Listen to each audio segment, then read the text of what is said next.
Tuesday. So our first opportunity here is for us to hear from, and I'm going to have to add Clark into this, is from Henry Miner and Owen Harris of Kimley Horn and Clark Bailey of Kimley Horn on the traffic study and the presentation on downtown. So I'm really excited and I can't wait for your presentation. I know you got a fairly long one, so let's have at it, guys. Go to it for us. There's a PDF if you would mind going, sure you've already got it open, real quick right here.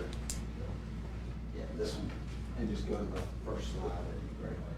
So thank y'all so much for allowing us to be here. I know we've been talking about Main Street for a while now, and in the past kind of couple of months, we have made progress on two main things. One of those is we've completed a really detailed survey.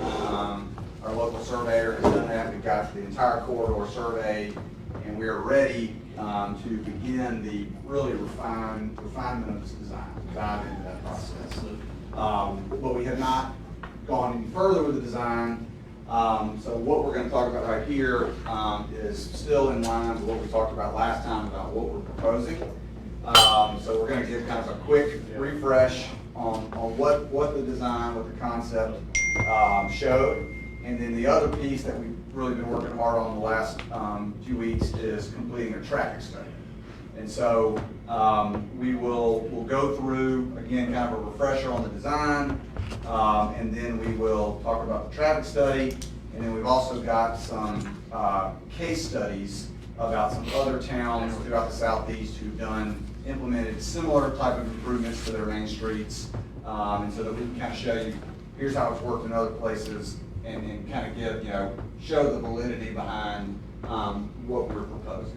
So if you'll go 2 slides forward, there you go. So what we want to do is just real quickly kind of refresh everybody on exactly what the concept for this master plan improvement involved, and what we're going to show you here is in the improvements that we are proposing with this concept along Main Street. Those improvements are reflected in the traffic study that we completed, saying, okay, we looked at the street from an existing conditions, how it's operating from a traffic standpoint, and then we looked at the future street with these improvements, assuming they get made in this way, what type of impact would that have on traffic? So we'll get into that a little bit later, but just kind of wanted to refresh everybody on what exactly it is the concept was proposing. So we'll start at Montgomery and then move our way west and talk about the different sections of the street and kind of what we're proposing. So from Montgomery all the way to Jackson, the section, the road improvement that we're looking at implementing would call for having the existing curb and gutter that's out there today to be brought in approximately 10 feet on both sides.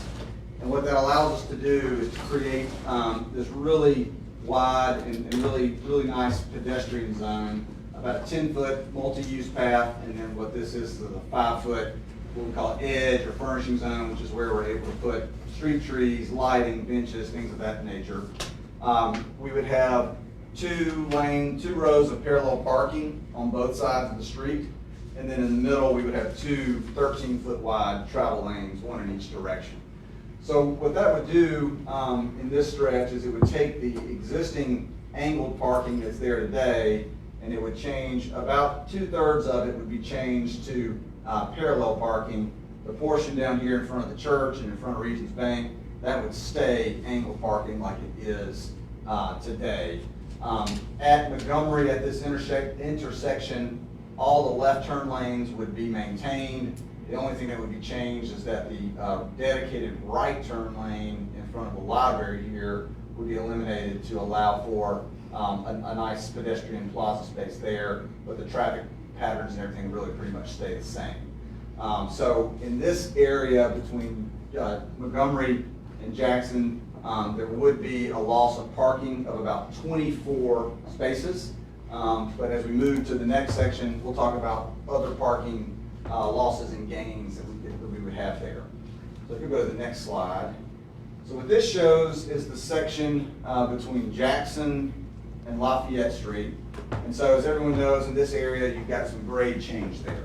between where the sidewalks are up by the businesses to where the cars park. And so in order to address that in a really nice way, we would, in this area along Main Street, the existing curb lines where they are today, they would be brought in about 5 feet and set here. And that would allow us to have ample space to create these transition zones with stairs and handrails and landscaping to allow people to get up to this, what we have called the pedestrian and dining zone, that would be anywhere from 14 to 16 feet wide there. So the next slide shows kind of a perspective of how that would look and how that would function. And then at the next section of Main Street, if you go to the next slide, similarly, the curb lines that are there today would be brought in 5 feet.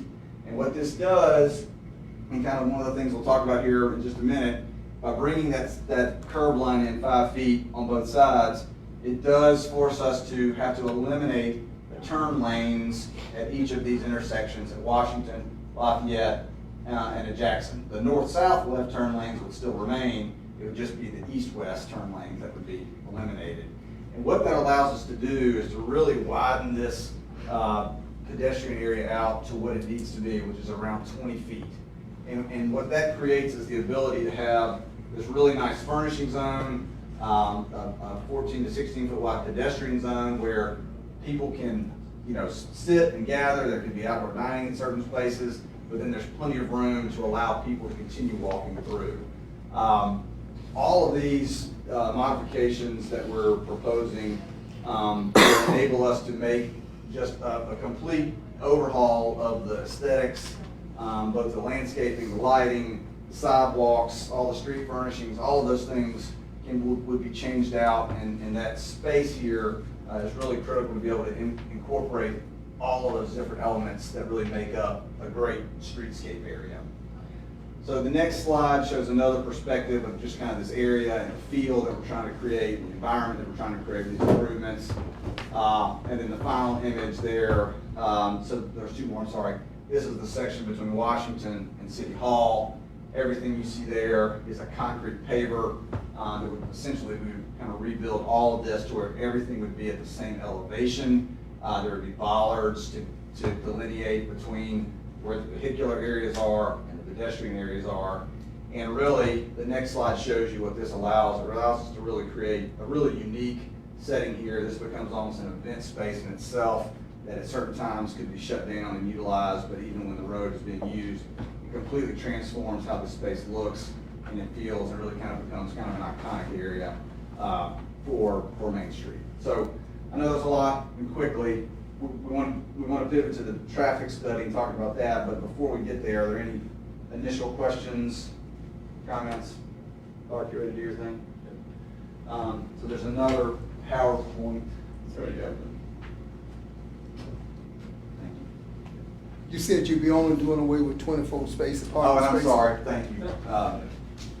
So in between, I forgot to mention that. Thank you, Alderman Vaughn. So between City Hall and Jackson, we would lose 16 spaces. However, there is an opportunity on Lafayette to make it one way between Main and 182. If Lafayette was made into a one-way there, and the parking was restriped, we could gain 20 spaces there to offset the 16 that we are losing. So you'd actually have a net gain of about 4 spaces. Okay, what about Jackson and Lafayette? You gonna lose any spaces there? So I'm sorry, so from Jackson all the way to City Hall is where the 16 Where the 16 spaces Yes, come sir. from? Okay. Yeah. All right. Thank you. So, in companion with this concept, we wanted to go through and look at, okay, what would, if this was implemented, what would be the impacts to the traffic operations, both along Main Street, but also some of the surrounding roads and intersections, including Lambton. And so these were the intersections that were included in the traffic study. And so we've collected a lot of data, which I'll talk about, and done a significant amount of analysis, both for the existing conditions if you built the project, and then also compared it in under some future conditions as well. And so don't worry about not being able to see this, but this is just an example of the traffic count. So for our data collection, there's two different types of traffic counts we collected. One is just daily traffic counts along the roadway. And so that's counting the number of cars every 15 minutes for every hour of the day. So that's called a daily traffic count. So we did that, but we did it for 7 days in a row. We did that along Main Street and along Lambkin. But then we also, and this is where we're able to do a lot of our detailed analysis, collected what's called peak hour turning movement counts.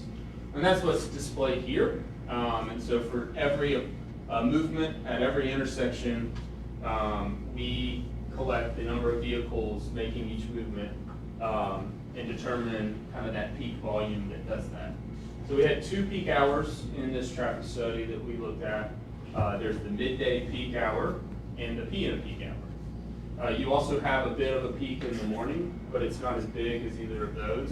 And so we wanted to focus on kind of more worst case-ish scenarios in this analysis. And then I'll show you here on the next slide a little bit more. So I just referenced those daily traffic volumes, and that we collected 7 days in a row of those. And that's what's represented here. So each one of these lines represents a different day of the week during our collection. And then along the length of it is time of day. So from 12:01 a.m. to 11:59 p.m. on the right. And so each vertical line, of course, represents an hour of the day. And so what we have here is displayed is how the traffic volume along Main Street changes throughout the day and throughout the week. And so we have about, well, this is your morning peak right here. So about 7 a.m., about 8 a.m. it peaks, maybe just a little bit before that. These two kind of days straggling behind there, of course, is our Saturday and Sunday. We then have our midday peak right here, right around lunchtime. And you see your Friday over there flowing and going. I think that was maybe even a baseball game Friday in March. And then we can see a little bit of our peak in the afternoon and tailing down in the evening. A little bit of another bump later in the evening with just some more dinner crowd and things, and it bounces up on Friday. So this kind of shows your patterns throughout the day. A couple things to note here, and I'll show you a little bit more on the next one, is especially as you get further in the day, there's a lot of variability between the different days of the week. And I would presume if you counted a different week, there would be variability between like days as well.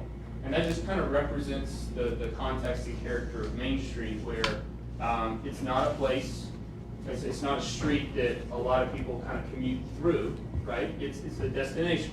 It's a place you kind of come and go and what fits your schedule. We do have a little bit of like commuter traffic happening here in the morning. That's why it's real tight and real repeatable. But you have a lot of variability in that traffic throughout the day. People may come to shop or get lunch, they may stay late, they may go to the coffee shop, and so it changes a lot. Now, when you look here at Lambkin, very different story, right? I'm sorry, I'm a nerd about this. I get excited about graphs of traffic volumes, and I apologize for that. But very, very I kind of feel like a weatherman. Very concise pattern here, especially in the morning peak time on Lincoln Street. This is a commuter street. You got 5 lines here, and you got your 2 here. It doesn't happen on the weekend. Dip mid-morning, and then kind of a lunch peak, followed by an afternoon peak. This is very common looking street with some commuter peaks. You can see the effect of downtown with the midday peak being as high. If we're looking at a Highway 12, it would go up, have a little bump, and then it would go up again and come down, and it'd be very tight variability day to day. So that's kind of a summary of how those existing traffic volumes fall during the day. Any questions so far? So this is our existing volumes and what we use for our analysis, but we also want to look towards the future and generate and develop, okay, what are these volumes going to look like, both like this, but also what will these look like 20 years from now. And I have no magic abilities to know that, but you know, we want to look to the future. The best place to go is the past. And so we pulled in a lot of different data. One of those that we rely on a lot in traffic study are just historical traffic counts. What has historically the traffic done or been doing over the past, in this case, 10 years or so, and what does that tell us about what it's going to do in the future? And so this chart right here, we have 4 different roadways: Main Street, Lambkin, Jackson, and then 182. So these are kind of all the streets in the vicinity of the project. And I think the thing that jumps out the most is that there's very little growth and almost no growth along Main Street and Lambkin, right? So very flat. Those are the volumes. And that makes sense, as these are kind of destinations. When you think about broader Starkville, they're kind of inside the middle. There's not a lot of new development, big like subdivisions or things, traffic generators happening in the immediate vicinity around these streets. They carry the same number of cars as they did last year, the same number of people using them as the years before that. You have a little bit of some variability and changes along Jackson and along 182, as those are kind of like a little bit broader connectors throughout the city. If we were to look at these numbers for places like Highway 12 or 25, you see a very different story, a little bit more steady growth happening, that it correlates more towards population, just because of that. That's where a lot of the car traffic is moving to move through and around the city. Now, if we were just doing kind of standard traffic study, we may say, well, there's no real need to grow the traffic volumes in 20 years because they haven't grown before now. Why would they grow in the future? There could be a pretty strong case for that, but we wanted to go farther. So we also pulled in census data from Starkville as well as from Mississippi State University. There is some growth there, about 12% population growth over the past 20 years. Mississippi State's been a lot higher growth rate, 16%, 17% in the last 10, I think even more over the past 20 years. And so, you know, kind of compiling all this stuff and knowing that, hey, if we're gonna put in a significant project that involves, like Henry mentioned, removing some left turn lanes, really in particular, and that removes, you know, some ability there. We want to make sure when we plan for the future that we're not doing something that digs ourselves in a hole, right? And so we decided to move forward with a very conservative traffic growth rate of 20% over the next 20 years, right? So this is basically unheard of for Main Street over the last 20 years. Nothing has happened near that. I haven't really seen that amount of growth outside some of the interstate and state highways on the fringes of town. None of the roads within town have grown that much, and so this is kind of like absolute worst case scenario with a project like this from a traffic growth perspective. But I think it gives us a big story to help us understand. So then we conduct our analysis. And I kind of alluded to this. So we looked at 4 different scenarios of the traffic volumes and patterns. So we have existing, that's just today's traffic volumes, today's roadway configuration, today's traffic signal timing, etc. We looked at build conditions. So that's taking those existing traffic volumes, changing the road to reflect the changes of the project that Henry mentioned, and then doing that analysis. Then we jump to the future, 20 years in the future. We grow our volumes 20%. We say, okay, what would we look like if we don't put the project in? Nothing changes out there, and then we look at, okay, if the project is implemented, what would the analysis and everything look like? That all makes sense?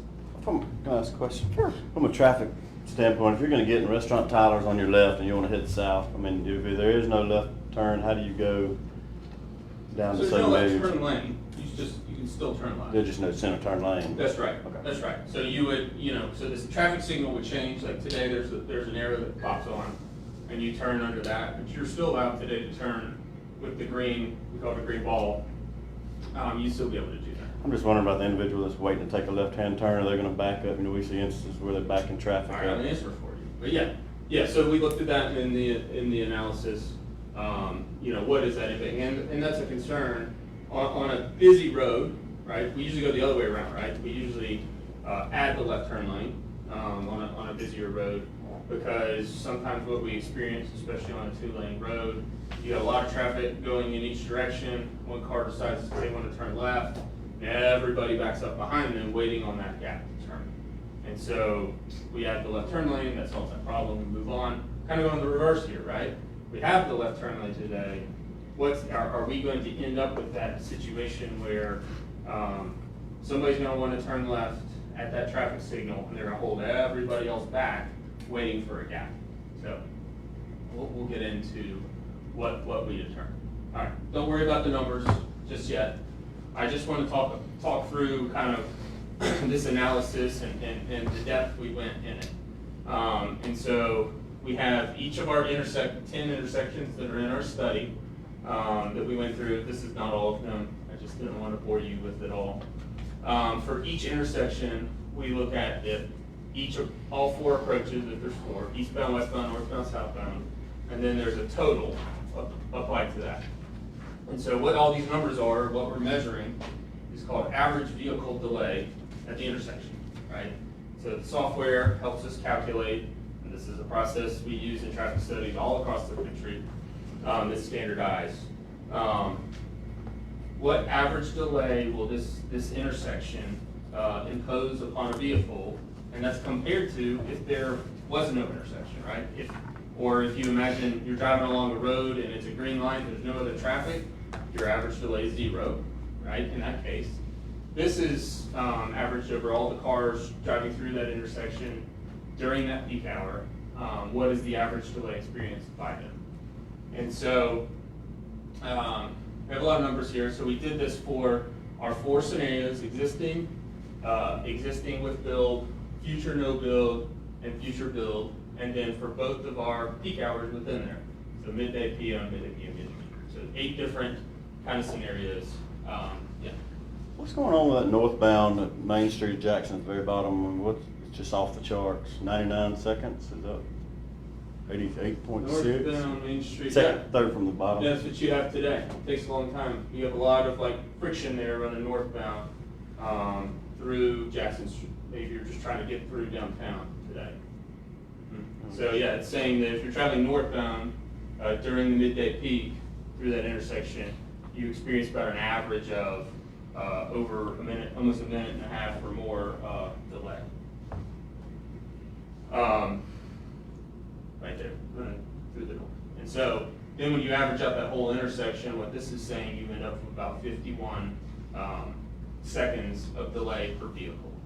And I don't want you to get way too focused on the exact amount of time because these are kind of relative between the scenarios, right? And it's under the exact conditions analyzed, so those specific traffic volumes.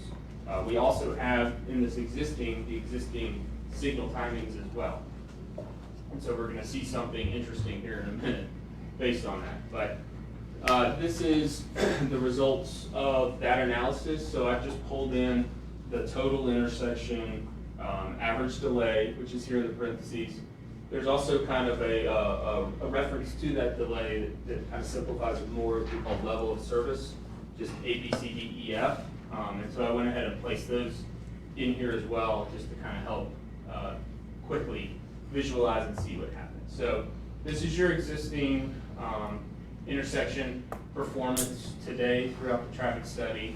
And so then when we jump to implementing the project, removing those left turn lanes, something really interesting happened that I sent people back to the computer a couple times. And then we sat down and looked at very closely, but we had a weird thing happen where our intersection delays went down a little bit. And so that seemed really odd because we took away that left turn, right? It should be creating like more friction because you have people waiting to turn left. And I presume maybe that's happening a little bit, but the volumes along Main Street are low. So when we looked at this chart here, these volumes, which I get like, y'all probably haven't looked at many of these, are very low numbers for the street that's there, which is still just a 2-lane street with some left turns. And just for reference, turning from Jackson Street in the middle of the day, turning left from Main Street onto Jackson, you have 54 left turns. So if you think about that, that's over an hour period. That's less than 1 car turning left per hour on average. So as we get into here, we jump to the field condition, we take away those left turn lanes. The other thing that's happening here, we realize, is at all those intersections, you have a left turn arrow, right? And so when a car's in that left turn lane, the left turn arrow comes on and they turn. Well, we just talked about Jackson northbound having that long 99-second delay. Part of that time they're sitting there waiting to go northbound is waiting for some cars to turn left and then some cars to turn through, and then they get to go. We take away the left turn lane, we're also taking away that left turn signal. So all there is just a green phase on Main Street. That time is plenty of time for those left turns to occur. There's plenty of gaps because our volumes are low for them to make those movements. And so actually, the amount of time in that signal for those cars that are turning left from Main Street can go back to Jackson and make those operations move better. Now, this is not saying that the project, by putting it in, taking left turn lanes, is going to make the street, everything work better. What it's really showing is just, hey, there's some inefficiencies out there today. You don't need the left turn phase on the signals. And there's also, we can see through this that there's opportunity today to optimize some signal timings and help out. But even then, we get here and we have very low the average vehicle delays with the project, with the signals optimized and everything. We are used to seeing in peak hours, an acceptable level of service in the peak hour is a D, and even sometimes in congested areas, we're great with a level service E, right? Because our streets, we don't want to design them so that we have like a level service A in the peak hours if they're busy, because then we just have an immense amount of infrastructure to handle 15, 20 minutes of traffic, right? It's a waste of money to just be sitting out there empty the rest of the day. And so, of course, some level of delay is always acceptable. And in this case, we are all in a really good spot. Any questions so far as that makes sense? Yes, sir. Couldn't you turn those B's and D's and E's into A's if you just turned all our traffic signals? I turned off all these left turn signals and all this smart type signal and just went to a green light where a person in the left lane, they get a green light and there's nobody coming, they make a turn, they're not waiting. I mean, yeah, doesn't that create efficiency if you do that? So like this change from existing to build, we can get that change today with just changing the signals. Yeah. More efficiency moving through town. Yes, absolutely. That's available for you today. In fact, yes, 100%. So it's helping us out in the project. It means that we're not even using, we're running inefficient today, but our inefficient today is so good that nobody really notices, except maybe that northbound is a little bit of friction, but we can already make that better. Why would you want to go through Main Street if all you're doing is driving through Main Street? I mean, that wouldn't be my choice if I were just making my way through town. I wouldn't choose to go through Main Street. Volumes are low, but I think the takeaway is just that there's already, room for, you can easily improve what you've got today from a vehicle standpoint and create more capacity than you already have, but you already have an immense amount I was gonna add on exactly what the mayor was saying. I think the traffic is flatlined on Main Street from an ingress egress standpoint. If I'm traveling through town, the last place I wanna go through is Main Street with 8 to 10, 12 lights. It adds 10 minutes to my drive. I'm in the Greensboro area heading out to the east side of town. So I don't know, I wanna sit down 10 years from now and look at that. I think your numbers are actually gonna go down from a traffic count. My opinion would probably, if you're transitioning from more of a vehicular to a pedestrian type feel, I would think that your traffic count would go down because already everybody says, well, don't go through, you don't go to an area that's, if you're just traveling through, I'm gonna go around the fastest way from point A to B, and it's definitely, you can get caught up in the lights downtown and be here for a few minutes just to go a quarter of a mile, but, I don't know, I would think it would stay flat line or actually decrease in numbers over time. And I agree with you, I do, and I think it would, and I think, Is that a good thing? Do we want that?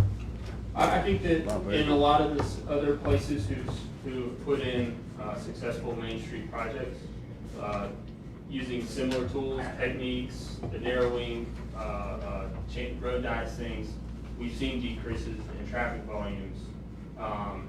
That is also, alongside increases in the presence of pedestrians and people around and the shopping and the Activity.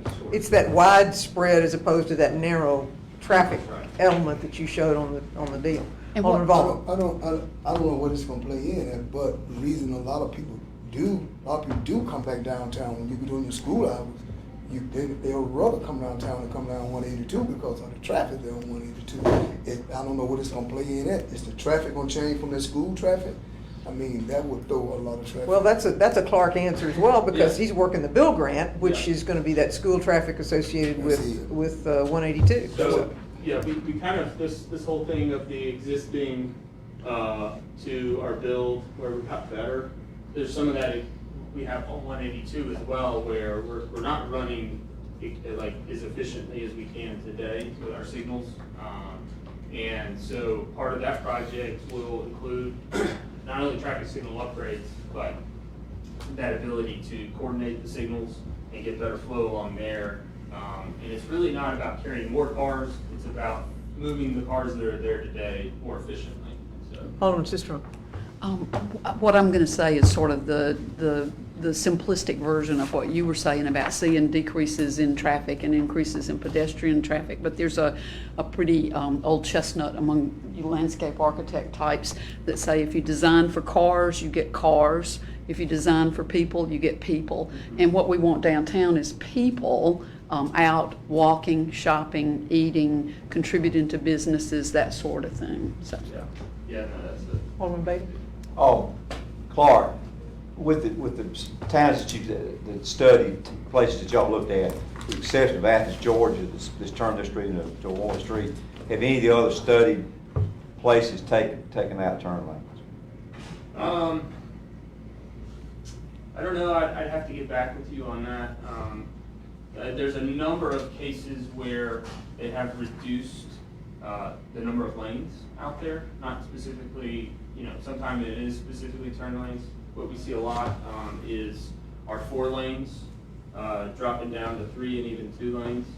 I've been involved in a couple of examples of that in Birmingham, which isn't a great example, just because it's a bigger city, but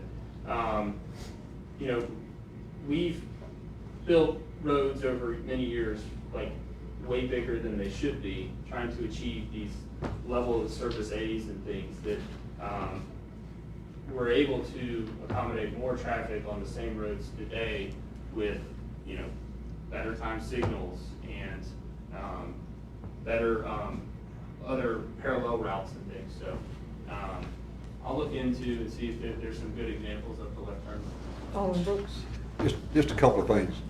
You did this traffic study in March, so. The volumes are from March. Yeah, so, but you factored in 20% growth, so I'm just wondering what your opinion is about, fall football games and stuff like that. I mean, Yeah. the 20% growth would probably accommodate Yeah, that, you think? so I mean, all right, we'll kind of go through this. I'm going to get a good concise answer to Yeah, that. and then one other thing, just general, is, more people, we want more people, less cars, but to get more people, they gotta get here somewhere, so we've gotta consider some off Main Street parking and some fashion, whether we give a lot somewhere or something, but I think we're gonna be forced to do that to get the people down there. Yeah, because there's a finite amount of space for parking. Yeah, right. Yeah, we are losing some parking, but, you know, we hope by doing all this, we create a desire to get a lot more people down there, you know, and we're thinking we're gonna cut down on Yeah, traffic. and- So we got a place to have a place to park. One of the themes, you know, of Main Street that kind of comes out of this to me is, we looked at that spaghetti graph, and it was real wide and foot. It really represents, this is a destination, we're making it core of that destination. And so the traffic on and around Main Street becomes more and more of the traffic that's at and going to Main Street. So you're not really competing with these other uses. Those people are coming here. Real quick, I'm gonna jump. So this is future no build, and you know, this is crazy. So we've added 20% more vehicles. Our level of service and our delay here at Main and Jackson is less than it is we're experiencing today. And that's just, once again, representative of having better signal timing and operations there. And it also shows that there's a lot of unused capacity along Main Street and into this area. It's capable of handling a lot more cars than it handles today, even with the loss of some turn lanes and things like that. So, you know, kind of in summary, and then there's a lot more in the traffic study, just as far as all the different pieces and parts analyzed, but implementing the changes from the Main Street project have very minimal impact to the operations along Main Street. To the point where I would say, based on the changes in those average delays, it is almost kind of not really perceivable to the average driver. It's within the variability day to day, the change that would be experienced. Henry talked a lot about the design. It's a safety component within our study, but you know, narrow lanes encourage slower speeds. Speed is the number one factor in the safety between a vehicle and pedestrian collision. And so that contributes to a lot safer environment for pedestrians. Crossings become shorter, excuse me, and we create a lot better visibility. So two things we looked at in our study were average vehicle delay, but also queuing analysis is a whole nother component of this, where we looked at how far do cars stack back at each intersection for each approach. And it correlates very closely with our delays in the sense of, there's not a huge difference between the build and the no build. We actually get a little better in a lot of cases because of those improvements to the signal time and stuff. So the final piece and a little bit of, I didn't do full quantitative analysis on more growth than 20%. But when we look at the existing amount of traffic along Main Street, about 4,000 or so total cars per day riding up and down Main Street. A road of that nature is capable of comfortably handling like 8,000 to 10,000 cars per day. So you have a lot of room to grow. And the changes and the project being implemented here is not something that's going to put you in a place where traffic is an impediment to downtown and to that study. Now, I think that the goal of the study is the goal of the project is to encourage more people, right? It's to encourage like this becoming even more of a destination, more of a place to visit. And there could be a special event, especially if parts of it are closed, that you get to, and it's hard, it's hard to get there, right? But it's hard to get to, a football game or a baseball game when it's really popular. But the reason it's hard to get there is there's a lot of people there already. And I think that really the takeaway here is that the existing infrastructure, not only on Main Street, on the streets surrounding it, as well as the parallel routes around town, all are set up really, really well to accommodate that growth. And I mean, my professional opinion is that the traffic along Main Street is not a major impediment from this project. Any questions of Mr. Bailey while he's got the floor? Okay. Not so much for him, but maybe for y'all, the biggest, Well, let's hang on just a second. Y'all got other presentations to Oh, make, so they're right. not done. So, I mean, you can ask them whatever you want to, but they're coming back up. mainly this elimination of the center turn lane and delivery trucks and availability and things like that's gonna be, obviously like South Montgomery, I'd rather have a center lane on South Montgomery than the current 2-lane format. So that would be the biggest thing I think as a city we're gonna struggle with is delivery vehicles. And I mean, what's the plan in place for that? Side streets, they have delivery areas where they can park, and there'll be one on Lafayette, there'll be one on Washington, there'll be one on Jackson, so they're equally centered, easy to take their dollies or whatever and roll them right on in. It's a set area just for an 18-wheeler to turn in there? No, we don't have any, we really don't have any. Well, like food trucks. But yeah, It is 65 feet long, so it is wide enough to be able to Well- accommodate even the larger trucks that do make deliveries. I Yeah. think that's probably. Mainly it's food trucks. I Yeah, mean, they're gonna food deliver, trucks it's gonna be a and driver food from Texas or Memphis. It's- Yeah. no. And the ones that we've talked to have, the people, for example, Clark Beverage, talking to Robert Clark, he said, we can deliver with different ones. We can deliver hours like early in the morning as opposed to when they're delivering right now, which is a lot of times it's 10 o'clock in the morning or noon. So there are accommodations that they will need to make, and I think that we can create a scenario where they're comfortable to do that, but it's a training process. So it is a designated space for a It would be 65-foot? during a period of time. Yeah, well, we have, and Owen covered this on similar discussion, very similar discussion, what they had in Athens, Georgia, and some of the improvements they made. They've created designated loading zones on their side streets to accompany that. So what we're proposing is striped areas that for, set hours, and that's up for, discussion on when those hours are, but set hours in, during each day, these striped off areas are for loading zones only. And then when they're not being used for that, they can be used for parking, so that you kind of get the functionality of both of those. That's what, email me something on that. Sure. Just one thing about that, I mean, obviously the food trucks can be trained or whatever to come early in the morning, but you still got UPS and FedEx and those kind of guys running all during the day. I mean, so I guess we need to consider that. And When we set our hours. Yeah, when we set those hours, wouldn't you think? I mean, Absolutely, and we had those discussions, and those trucks are, the ones that I think have more variability, but it's our understanding that, there still can be some time restrictions and they can work within yeah, those. okay.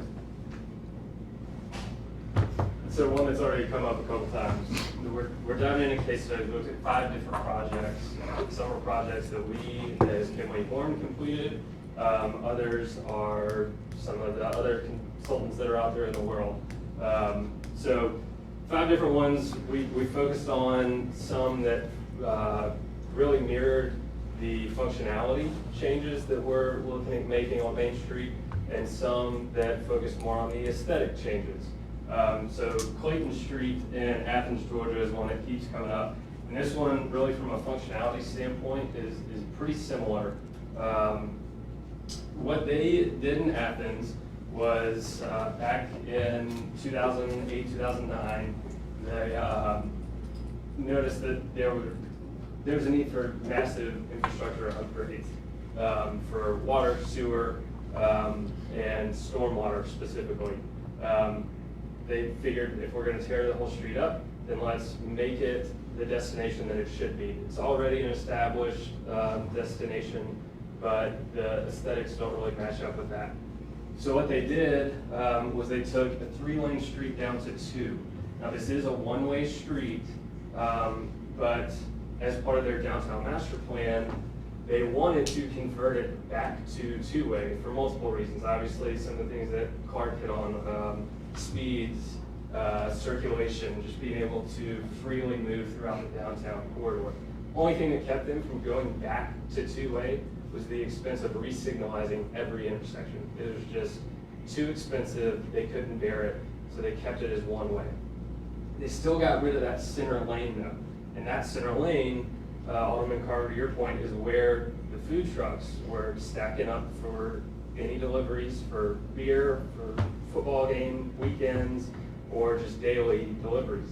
What they did, and this is coming from conversations with the president of their chamber, as well as the director of their downtown development authority, was they just worked with the merchants, worked with the delivery companies, and came up with this alternative delivery method using side streets on, they have Lumpkin here. This whole stretch is no parking any time of the day. It's only deliveries. It's striped with red. So that's all that it's used for. They've got it there as well as on their Jackson Street, further to the east. And it was just a matter of educating the delivery drivers, the merchants, as to what was to be expected in terms of deliveries. So far, I mean, it's still under construction. They've got maybe another month or so left to go before they really finish construction. But you can see here that this is sort of before and after. Things are already in place and functioning as they're supposed to. So it's the same view, one versus the other, where you can see that the bump outs for pedestrian crossings come in. That crossing is much shorter. The aesthetic features are obviously there, and 2 lanes of traffic. So it's a pretty narrow drive aisle. Yes? I wanted to just be sure I heard this right earlier. It's a one-way street with 2 lanes. The reason it is not a two-way street with 1 lane in each direction is not functionality, it was the cost of converting the signalization. That's correct. So in their perfect world, it would be a 2-way street with 1 lane of traffic on Yes, ma'am. each direction. Okay. So how much they spent on the project, do you know? This was an $18 million project. A lot of that was infrastructure costs, stuff that's underground. You know what above the ground, the sidewalks and stuff, you know how much of it was there? I couldn't get a percentage breakdown. And the signals at the crossing on the street are just gonna make it, drive it on up to the point where they want to keep it 2-way and keep the turn lane. That's correct. The re-signalizing and adding signals Yeah, so I could was get just that too far. exorbitant of an expense for them to bear.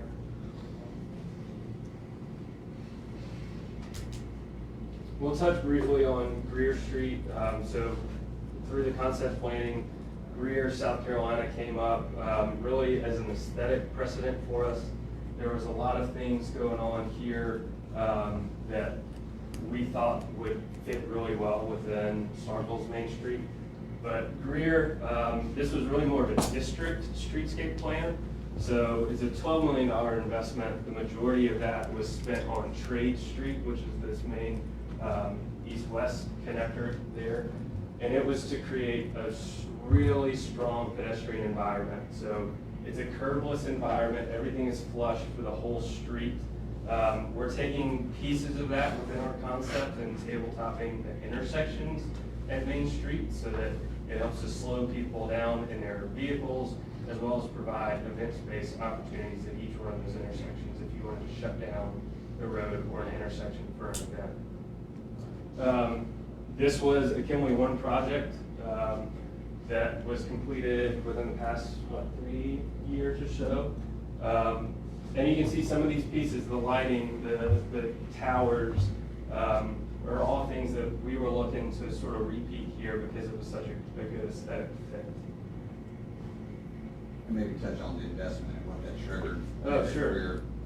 So it was a $12 million project. They've seen, just in the past couple of years, $120 million investment of public and private funds back into this whole district because of that initial investment. Before this district was, I mean, there's not a whole lot going on here. There are businesses, but it's not a destination. By creating a destination, space for events, it just draws more attention and more reinvestment into the district as a whole. That was gonna be one of my later questions. If y'all looked at a reinvestment type, I mean, to sell me on the project was return on investment type, and then, you know, the history of these projects. And I mean, that's a substantial 120 from 12 is you know, obviously something, but if you could prove that, there tends to be any kind of increase in, investment from the community, or, you know, sales or driven or anything like that. But I was gonna say, that's almost like a Charleston, that's an odd triangulation. Greer Street is, I mean, is that Greer falls in the middle of that triangle right there? Here, yeah, so Trade Greer is Street north, okay. runs right there. But some of the streetscape improvements that were made throughout the district mirror pretty similar to what we're doing between Jackson and Montgomery in terms of introducing the parallel parking, just better sidewalks, wider sidewalks. It's a sort of the simplified version of the downtown core blocks. So Statesville, North Carolina hit our radar because David, who is the director of the chamber in Athens that we talked to, he previously held the same position in Statesville. And in 2008, they decided that they wanted Statesville to become the most prominent downtown in North Carolina. And to do that, what they decided to do was to take Center Street from 4 lanes down to 3 with parallel parking. It was a radical idea. They lost about 40 parking spaces through the corridor, major pushback from the merchants. They didn't understand why they had to lose it. But it was all to provide more pedestrian space for outdoor dining, for just gathering in general, and get people congregating rather than pulling up to the front door, walking in the door, and getting back in their car and leaving. And so what David says is the best thing that they did was to force people to walk, because the more that they walk, the further that they have to walk, whether it's a block or 2, it's just more exposure for those businesses. So you may be walking to your dinner reservation and see a boutique that you never noticed before. You hop in, spend a couple bucks on the thing that you saw in the window, and then continue about the rest of your plans. But the longer you can get people to stay there, he says, the more likely they are to spend money within that area. So it goes back to the economic impact. One of the things that he said was when they started this project, they had a 30% vacancy rate. That's single digits now. They also had, this is a bigger stretch, a bigger corridor, but they had 7 or 8 restaurants, and now there's like 25 to 30, he says. And this isn't something that not everybody would glean lightly on it, but lease rates improved because this is where businesses wanted to be. It became the spot to be within Statesville, and so the lease rates went up. It's more tax dollars. So a little bit of the before and after here. Before, nothing special to it. After, bringing in special materials, making improvements to the intersection, and being authentic with everything. I mean, Land Design, who did this project, they went to the detail of picking out the right stone that would be present within North Carolina, the right plant material, everything else, trying to keep it super local, just scream Statesville, North Carolina, and they accomplished it and created this great sense of place. This is another one that we in our Memphis office completed. This is Highland in Memphis. It's under construction right now. This is another one that's more of a parallel in terms of aesthetics. So Highland is a main north-south connector from really part of the city center to the interstate. It was a 5-lane road, or a 4-lane road with a center turn lane. We introduced medians within that turn lane, so functionality still stayed the same for intersections and turning movements there, but there was really the volume of traffic on Highland warranted major aesthetic improvements for traffic calming purposes, and also just an overall functionality for pedestrian safety. But one of the really similar parallels is that across Highland Strip, which is sort of the main frontage of all the businesses, there's significant grade change. So you'll see that this concept that's under construction right now mirrors very similar to what's happening between Lafayette and Jackson within the concept for Starkville's Main Street. So we want to include this just sort of as a point of reference for what we can accomplish even with the grade change. And then finally, Toomer's Corner in Auburn, Alabama. The bulk of this project was focused on the intersection right here at Toomer's Drugs. So that became, much like we're proposing here, it became a flush condition. So a curbless environment there at the intersection. It really slows people down. It draws a lot of attention to the fact that there's a pedestrian zone primarily, but there happen to be vehicles that pass through it. And so while the bulk of the project was at the intersection, there's a very similar condition on College Street that is a major north-south street. The dimensions work out to be very similar to what we have here in Main Street on our proposed plan. They did keep the turn lane, that was there already. The volumes that were there, Clark, you can speak more to the. Yeah, we're running, Main Street runs about, like I mentioned earlier, about 4,000 cars per day. North College, which runs one of kind of the only pass through north-south through the middle of town, runs about 14,500 cars a day. So it's over triple what Main Street experiences. And the other thing is, the number of cars, the Main Street, that 4,000 is made up of a lot of the cars going there on College and Auburn. It's made up of a lot of cars going through there as well. Would you, in those 5 examples, with the exception of Athens, Georgia, which is a one-way street, all of those examples you've shown us retain the turn lanes on the street? Even Statesville, North Carolina? Sure, but they're all Statesville, North Carolina is over double the traffic. It's a state highway running through the middle. And the cross street is over double as well. A Highland, or is it Highland? Yeah, it's running 25,000 cars a day. That's more than Highway 12.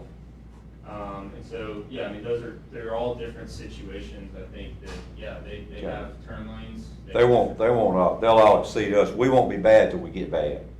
And that's when Texas folks, the Texas A&M people, or whoever rolls in, and it's a Friday or Saturday, and we get jammed, and then the turn lanes become something that's you need the function of that we won't have necessarily.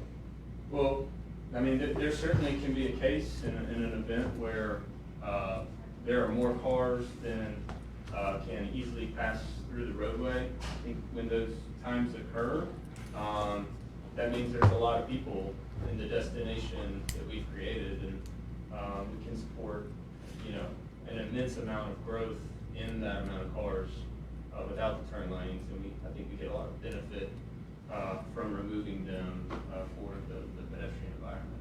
I think it'd be a little hard to build for 1 or 2 days Black out of swan a, events. or 1 or. I think absolutely, in retail areas, weekends you out of it. build for that extreme.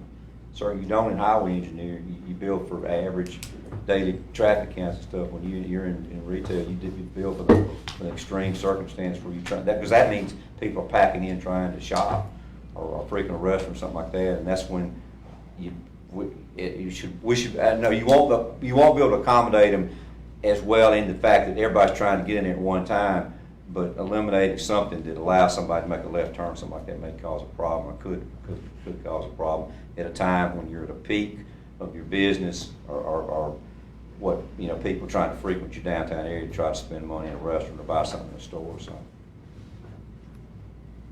Any other, y'all, are y'all at the end of your presentation? We're finished. Okay, well, very, very thorough, very interesting, and for whatever reason, I'm fascinated by the traffic, the Lampkin and the Main Street traffic flows on those 7 days. So, any questions while we have these guys? They are making a presentation to some merchants today at 1:30. Is that correct? Up here in this room. So there'll be another opportunity if for some reason wanted to stay and Take hear notes it again. you could do that. And y'all take attendance at this 1:30 meeting so that we'll know who all's had This it. is a really small meeting, it's at 1:30. Okay, well, I don't know what that means, but okay. Yeah. Yeah, well, I know we're gonna have several of them, but I know that y'all are doing it this afternoon at 1:30 as well, so. All right, well, if there are no more questions, then thank you, gentlemen. Thank you so much. Enjoy, have a lunch, you know. Sorry, did you need something? Not from you, I'm gonna talk to them outside. Okay. Just making sure. Principals and office. That's quite all right. Sounded just like it was. Sounded just like it was. I didn't mean it to sound as bad as I'm gonna pay for that one. Yep, you will. That's all right. Don't worry about it. gonna be Okay, so fun. we can move, we I'm gonna can pass move these out, into I'm sorry, these are our agenda. copies of the case studies. Oh, okay, great. Just Thank if I you. can Have a copy of that. Thank you. Nice. Thank you. Okay, great. All right, well, let's go into our meeting agenda and let's see what we can agree to put on the consent agenda. Any issues? We'll start with our minutes. Any issues, Mr. Latimer? You've looked at the minutes and the minutes are where they need to be? They're ready to go. They're ready to go. Consent for those guys? So we can do consent for the minutes. Consent. 2 sets of minutes. I'm going to have some employee introductions, which Mr. Ashford will provide those to me. Anybody have anything they want to put under board comments for posterity on the agenda? No? Okay. We don't have any public appearances. We do have 3 public hearings. Mr. Howland. The first one is going to be the variance, and this is the variance on fence height on a corner lot. So the corner lot has 2 front setbacks and 2 front yards, and they're wanting to put a pool in the backyard, so they need to extend about 10 feet into one of the front yards. Okay. And that was recommended unanimously for approval. Okay. The next one is a special exception to allow for mini storage. It's the old Fred's building. The front is going to be retail, there's a large amount of space in the rear, there's going to be climate control storage. And so Do we know what's going in the front for the retail? Is that BJ's BJ's is location? one of them, and I'm going to Yeah. do the other two. Okay. And that was recommended unanimously. Okay. The last one is a special exception to not have to meet the additional standards for an event space for the Presbyterian Church. They're adding a 50 by 20 outdoor event area in the rear of the church, directly adjacent to the backyards and open. And so as part of that, they just need to get an exception to be closer to the backyard. And that's the Presbyterian on Academy? Correct. Grace Presbyterian, okay. All right, and all of those will be public hearings, so Yes. we'll be going through that process. One question, the Yeah. first one you said was for a pool, but it says fence height, you said you're talking about setbacks? Is it- The reason to have to push the fence into the front yard is to allow for the pool. I got Now, you. the corner lot, your rear yards is reduced, and so to have enough space, they need to move the fence just about 10 feet out. Okay, so it says fence height, but it's really, Yeah, it's for the height of the fence, because you can have a fence in the front yard, but the height is capped out at 3.5 feet. Okay. They want to go up to a higher, more privacy fence, which the code allows you to go up to 8. So okay, great, thank you, I appreciate it. Okay. All righty, and the mayor has no business, which is a wonderful thing. And the board has the consideration of the Freeport warehouse license request by Webex. And Mr. Latimer, you vetted all of that? Yeah, that's the one I And recommend. Ms. Harden? We pull Oh, mayor. is this the one that we pulled because they've not fleshed it out That's entirely? right. All right, then we will be eliminating that one, and we will move on to item B, which will become item A. Consideration of the Freeport warehouse license by Garin, and that one meets all the criteria, is that Ready for correct? consideration. And Ms. Harden, you're comfortable with all that's been submitted? And this is an extension Yes. of their, This is, they've got the New new building, facility. and they didn't have a chance to do it this past tax year, so this is all the new equipment that they've put in there, so. If that's acceptable consent for that one, all right, let's try that, thank you. All right, and then we have the resolution, and this is for, I saw Alderman Vaughn yeah, really, underlining. this is the Academy Road, Academy Sports. So, Mr. Latimer, you've looked at this resolution from the perspective of the bonding elements for TIF? Yes, we've worked on those documents this week, and it's up for board consideration, and the city's contractually obligated to it. As well Yes. as the 3 remaining TIFs on our books. Right, okay, so consent for that one? Well, how much is this? This is the committing of sales and Avalon tax. It's been Yeah. done, this was done I 4 or just- 5 I years just ago. don't know 4 or what 5 years Austin ago. Service did. 4 or 5 years ago, this one was, this TIF was entered into. And, well, actually, it's more like Yeah, it was 6 or before 7 us, years yeah. ago. It was entered. What's the amount? what The he's amount asking? is up to $1.5 million. It will be determined based on the current incremental increase in property taxes and the sales taxes. And we don't have current information there, but we are getting current information before they actually get to the issuance of these TIF Did the bonds. previous board approve up to a certain percentage of the ad valorem tax and the sales tax toward the debt service on these bonds? Do you know how much that was? I want, you know? Yeah, it's 100% ad valorem, 50% sales. And the 1.5, there it is. I was gonna say, it's in here somewhere. I know it is. Yeah, there it is. Okay, so, all right. So, since we are contractually obligated, consent on that one? And Mayor, let me just clarify real quick. Alderman Beatty, you get into the difference between pledge and size. You pledge 100% to be able to issue the bonds, May not but the have to bonds use are only sized based on 150%. Gotcha. I was, started to go down that path and didn't, so Yeah. thank you. And then this other item is, and Chris, I saw where you changed the language because acceptance of the proposal, is that what you said? Yes, ma'am, or the consideration of accepting the quote from Access Control Okay. Group, because my understanding is they haven't presented the contract. It's No, just they have not. It was just a two-page quote, yes.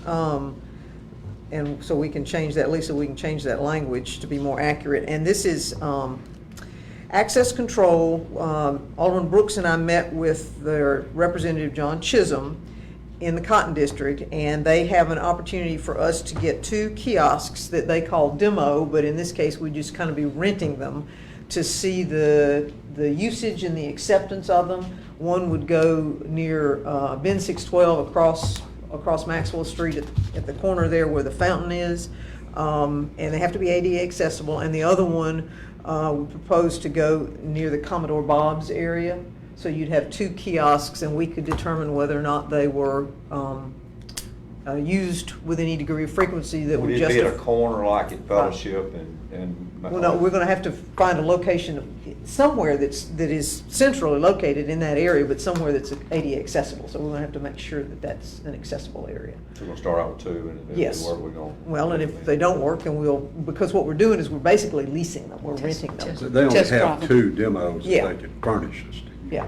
Do they, I guess they both need permanent install, I mean, they're both, they're installed where they'll. Yeah, you do a pad, it'll be up to us to do a pad and find a place for them, and then they will come in and put them in and then manage them on the backside. The one that's up in front of Commodore Bob's it's in the middle of the street versus being at the corner of 2 streets. Well, it would like- be, yeah, it would be in the area that's got the most traffic, which makes the most sense to me, is somewhere in there, but, you know, we haven't picked a location yet because I want to make sure the board wanted to move forward with it. Now, They're solar power too. Does Oh, yes. the paid parking goes down to Midtown, would that? Yes. So it would, folks there would have to walk up to the If kiosk up if there. they wanted to use a kiosk, they would, yeah. Okay. I mean, unless we wanted to put one at one end in the Midtown area, But then you got a big gap in the middle. well, you do, so kinda that's have the, to decide which. yeah. Yeah, I mean, obviously, if you'd had 3, it would have been good to have had one. One in the middle and 2 at 2 ends, but they didn't have to. They only had 2. No. So, So this allows us to do a test run on their usage. And we've not gotten the quote yet. Yeah, the quote's in your packet. Okay, okay. That will be, and then from there, if the board wants to move forward with it, from there, we will, Got it. negotiate with them and see what other elements are associated with it, but we do have a quote. Okay. So you So think- this is just a proposal. I'm just asking, because I know they only have 2, but could it inhibit the use of the phone, or the use of those things because we don't have them and 3 of them and have that 3rd one in the spot where, where you completely covered your, I mean, I guess people with 2 in the areas where you do have those things will utilize them and where people park kind of an outlying area away from, too far away from those kiosks, they just won't use them. Probably not. Probably not. So, yeah, and it won't necessarily be a true indication of what utilization would be if you had one at that far end or something like that. Well, I would suggest that what's going on is the people who are parking in the pay-to-park areas are going to the areas where at least 2 of them will be located.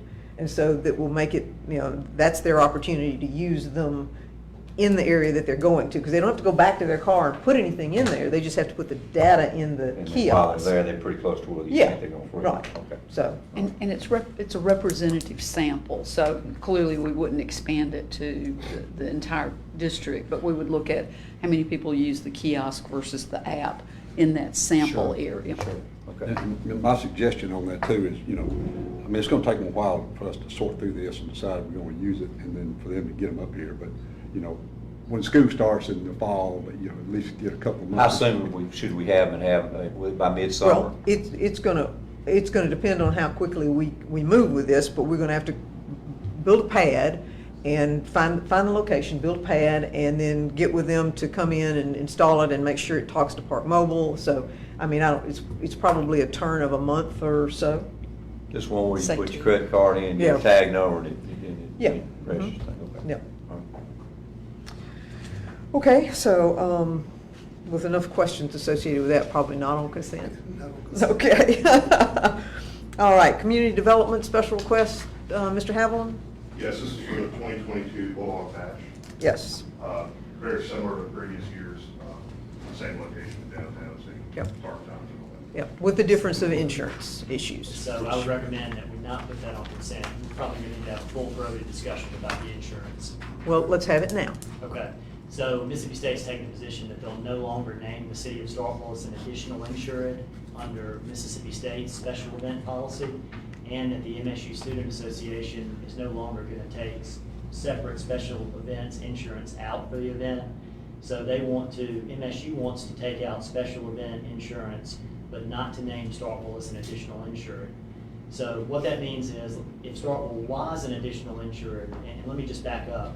So our policy calls for somebody putting on a special event to name Starkville as an additional insured and to waive subrogation in favor of the city of Starkville. So this would be the city breaking from its policy, so the city would need a rational basis to do that. MSU has taken the position that they no longer can additionally insure people based on various legal precedents. So if Starkville was an additional insured, and let's just put facts on the page, let's say that it's a great concert, everybody rushes kind of up close to the stage and somebody gets trampled or suffocates or something like that. Well, then I would anticipate representatives of that individual, if they survive, suing Mississippi State, suing the city, suing the act, suing everybody. So in that event, if the city was an additional insured, Mississippi State's insurance would be primary, and the city's insurance would only kick in the event of some excess coverage type issue. With the city not being an additional insured, which is what Mississippi State proposes, the city would be covered by its own insurance, and that insurance would be front line with respect to the city. Whether or not we did anything to cause any fault in that, we would get named in a lawsuit, and we're primary on our policy, right? That's correct, and Mississippi Municipal has told us that event would be, an event like I described, would be covered under the city's Mississippi Municipal Liability Plan. Remember, the insurance under that plan is $500,000 for a tort event like that. And the Our city's threshold for we had to pay before we start, or no, is that a per occurrence, that's a limit, or what? It's two things. It's the coverage amount, but it's also the limit under the Mississippi Tort Claims Act. So the city's liability is capped at $500,000. All total injuries, total event stuff, not on a per occurrence or per individual basis? Per individual basis. Per individual basis. That's right. So if 8 people were injured, The 8 each of times them has a 5. cap of, That's right, that's right. So the key is that cap will hold unless somebody ultimately busts through the cap legally. Now, that cap is held ever since it's been in place, but there's an unlikely event where somebody may challenge that cap as being unconstitutional for that type of event right there if you have multiple people getting hurt. So there's a little bit of risk the city would run there. So it's a business and risk assessment decision that you guys have Tuesday night.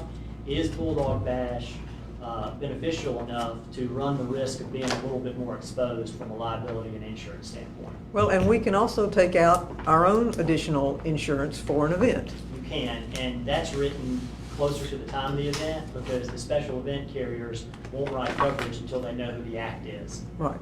Well, if we did that, contractually, they could reimburse us for the cost of our special event liability coverage. I mean, the Mississippi State Student Association, Activity Association, couldn't it, theoretically?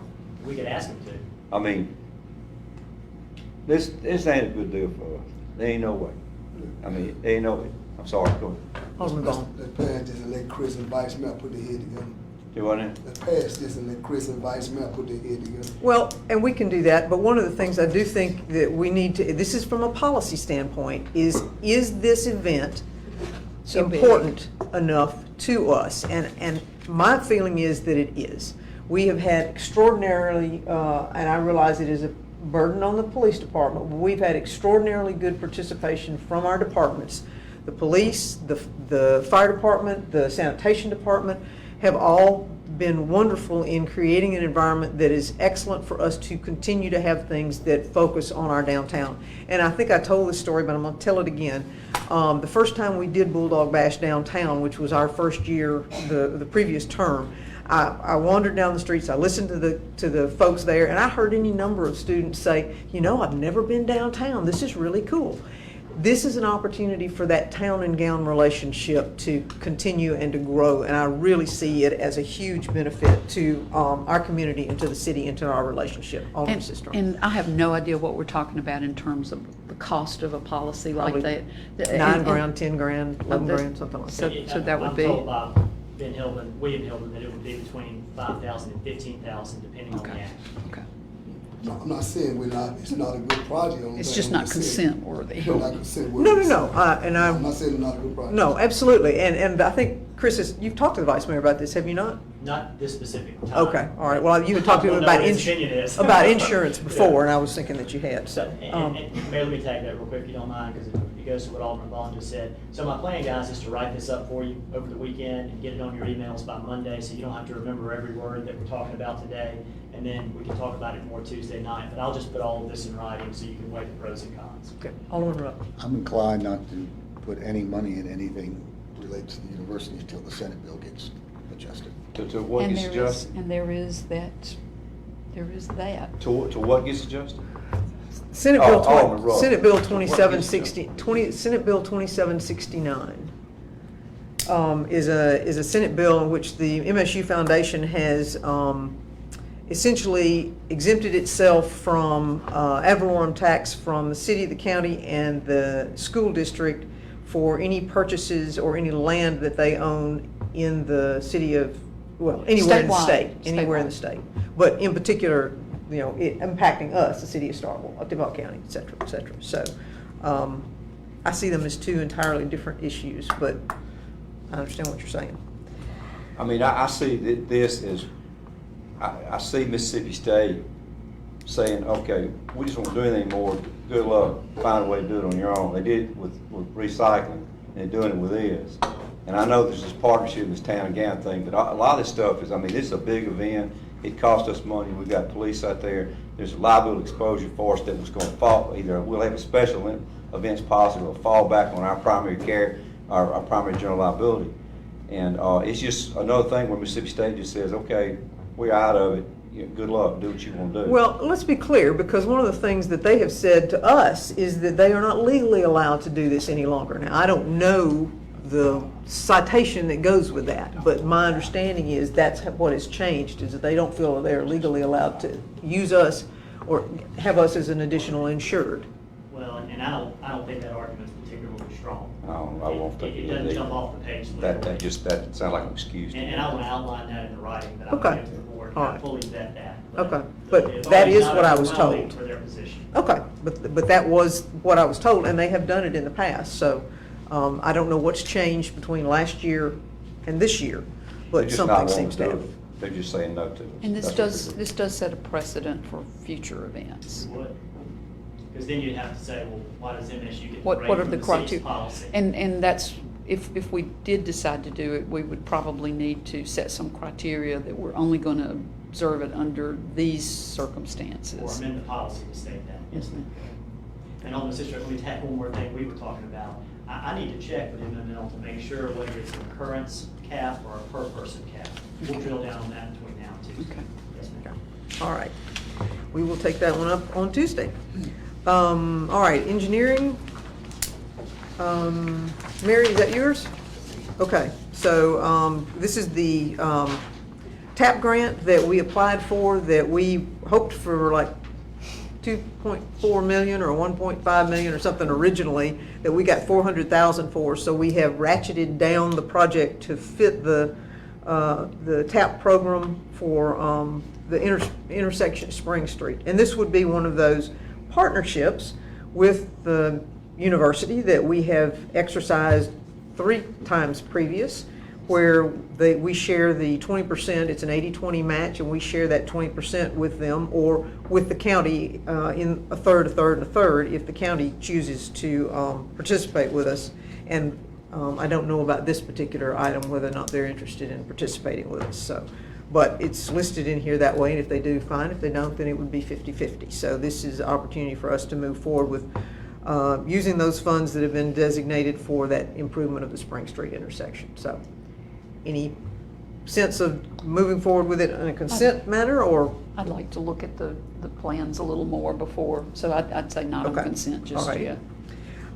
Consideration of adding Hospital Road from Hiwassee to Jackson to the 2022 capital improvement project in lieu of Jackson Street.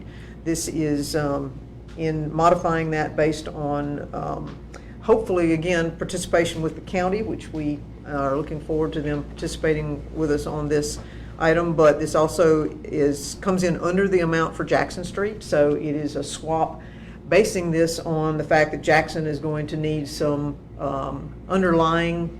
That's correct, utility updates, that Edward can speak more on that, because in conjunction with Lampkin Street too. Okay, so that would be the reason for us to move this one ahead of that one, because we've still got to do the underground utilities. So any issue? Yes, sir. We okay with water sewer lines under Hospital Road, age, condition, that kind of thing? Yes.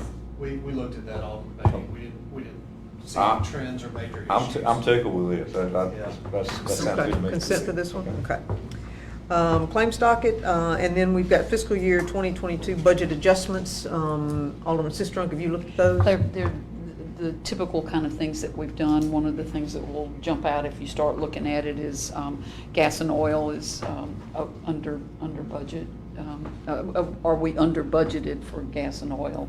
But they're typical adjustments and recognition of where some grants stand at the moment as opposed to what we thought it would be a year ago, and some revenue recognition, that sort of thing. Okay, all right. But budget neutral in terms of, Okay. clearly we don't adjust taxes with this. Right. This is just a, Okay, consent for that one? Consent. All righty. HR, is Mr. Ashford around here somewhere? I'm here. Oh, there you are, you're hiding in the corner. Come over around this way. Thank you very much. These are all, for the most part, these are replacement positions? Yes, ma'am. Okay. Anything that needs to be, anything that needs to stand out to us for? No, ma'am. Okay. Consent for, we have sewer maintenance worker in utilities. We have a maintenance worker in the street department. Part-time grounds maintenance worker for the airport.